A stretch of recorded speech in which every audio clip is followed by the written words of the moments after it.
Bonjour, bienvenue pour une nouvelle vidéo du cabinet Landau Associés. Regardons ensemble comment on met en place, en matière de lanceurs d'alerte, les lois Wasserman puis le décret du 3 octobre 2022.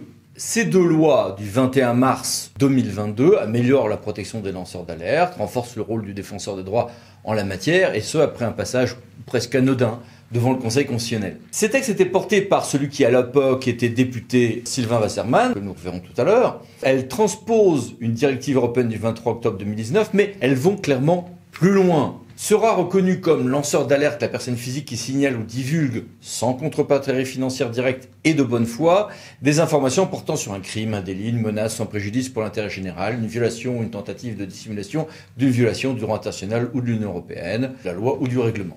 Plusieurs assouplissements naissent de ces lois. 1.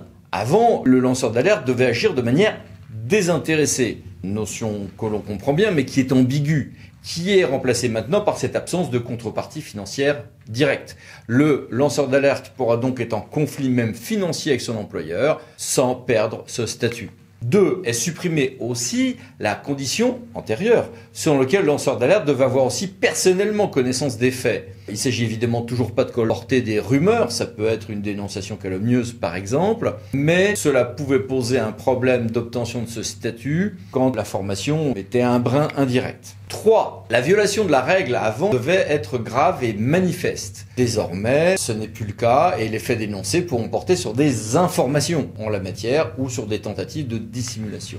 Ce régime de protection ensuite des lanceurs d'alerte et de leurs facilitateurs, assez complexe, a été rénové et complété. Les garanties offertes par la loi Sapin 2 ont été étendues aux lanceurs d'alerte qui relèveraient d'un dispositif spécifique de signalement, donc une sorte d'unification. Et il y a une protection également désormais contre les représailles. Surtout les canaux de diffusion dont dispose le lanceur d'alerte sont précisés et simplifiés. J'ai le choix entre un signalement interne ou externe, parfois les deux, nous y reviendrons.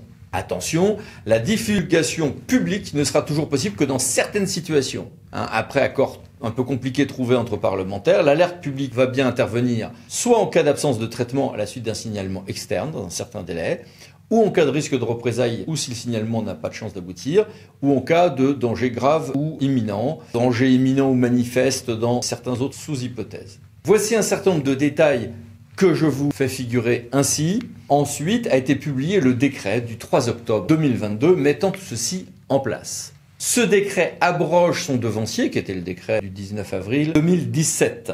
Vous allez me dire, mais alors du coup, qui est concerné? Eh bien, sont concernés les personnes morales de droit public qui ont au moins 140 agents, sauf les communes de moins de 10 000 habitants, les établissements publics qui leur sont rattachés, les EPCI, qui n'ont que des communes en dessous de ce seuil. Les administrations de l'État sont concernées aussi, les employeurs de droit privé s'ils ont au moins 50 salariés, et toute une série d'autres entités. Donc ça fait quand même beaucoup de monde. Ce décret nous précise d'ailleurs comment apprécier ce seuil de 50 salariés ou agents. Voici des détails. Où cela s'applique-t-il? Eh bien, ça va être très dur de trouver des villages gaulois échappant à l'empire de ces nouvelles règles, puisque à peu près tout le monde, y compris ultramarins français, se retrouve à devoir appliquer ces règles-là, sauf à se réfugier dans l'Antarctique de la Terre à délit. Quel régime pour ce signalement interne? Vous vous souvenez qu'on a le signalement interne et externe et que ça a été simplifié et harmonisé par ces lois Wasserman.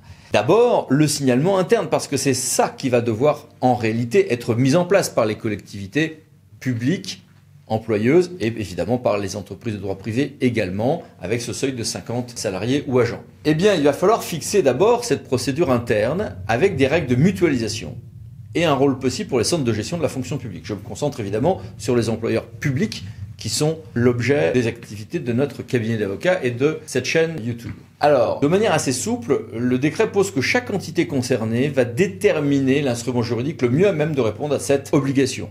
Pour les administrations d'État, ça va être par voie d'arrêté.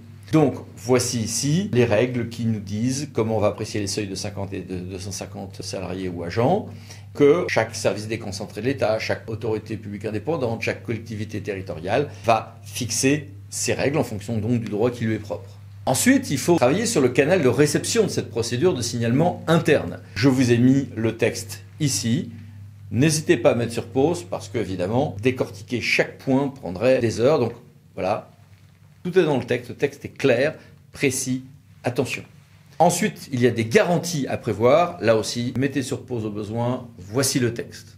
Les services compétents pour ce traitement étant précisé, donc, vous l'avez compris, qu'il y a beaucoup de possibilités de mutualisation entre employeurs, y compris pour les collectivités territoriales, via leur centre de gestion de la fonction publique territoriale.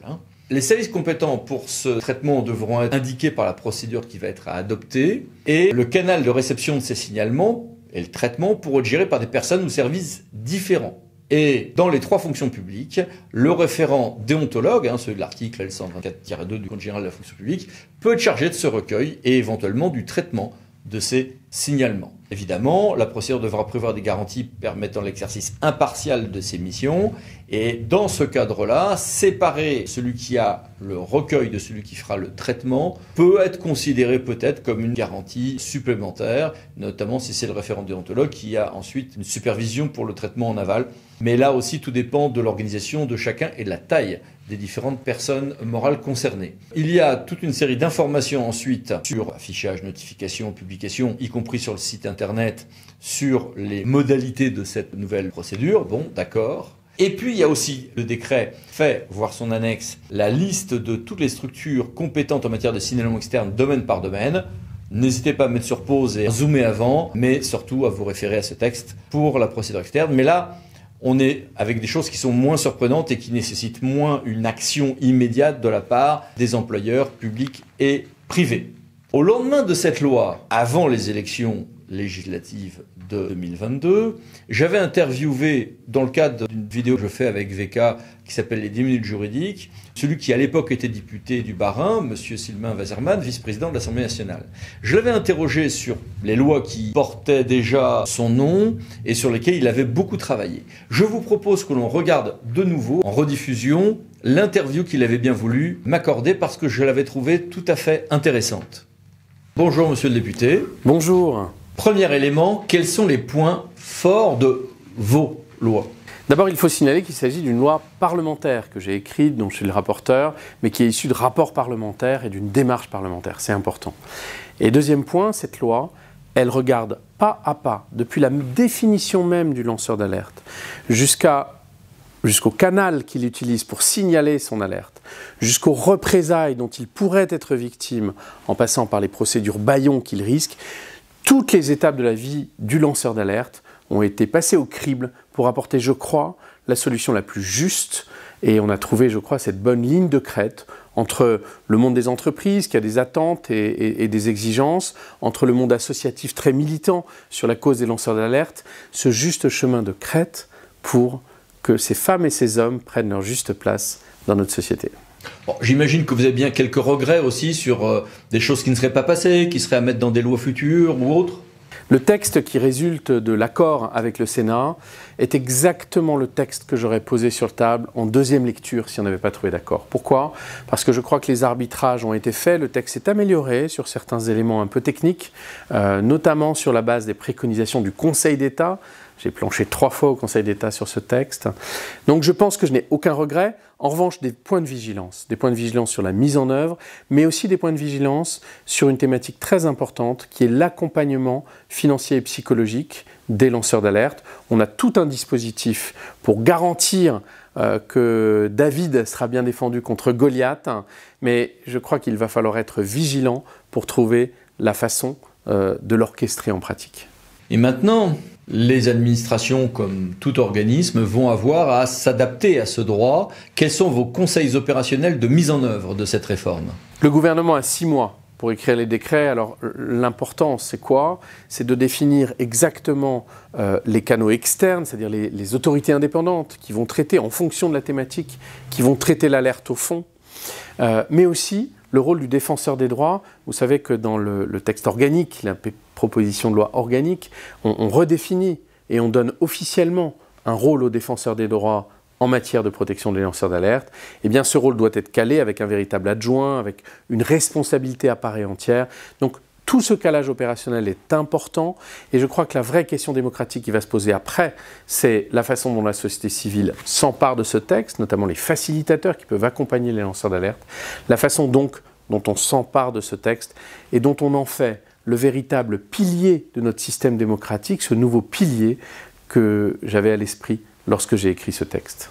Bien, merci beaucoup, monsieur le député. Merci beaucoup. Au revoir, à bientôt. Voilà. C'est fini, merci pour votre patience car c'était une grande et longue vidéo, mais vous voyez bien que si on avait voulu en réalité décortiquer chaque point, il nous aurait fallu plusieurs heures ensemble. Ces heures, si vous avez à mettre en place ce nouveau système, notamment de signalement interne, vous serez malheureusement ou heureusement, je ne sais pas, obligé de les passer avec pas mal de petits points à décortiquer. Donc on était bien dans cette vidéo sur un premier survol. Merci, à bientôt, pensez à vous abonner si vous le souhaitez. À bientôt pour d'autres vidéos du cabinet d'associés. Merci, au revoir.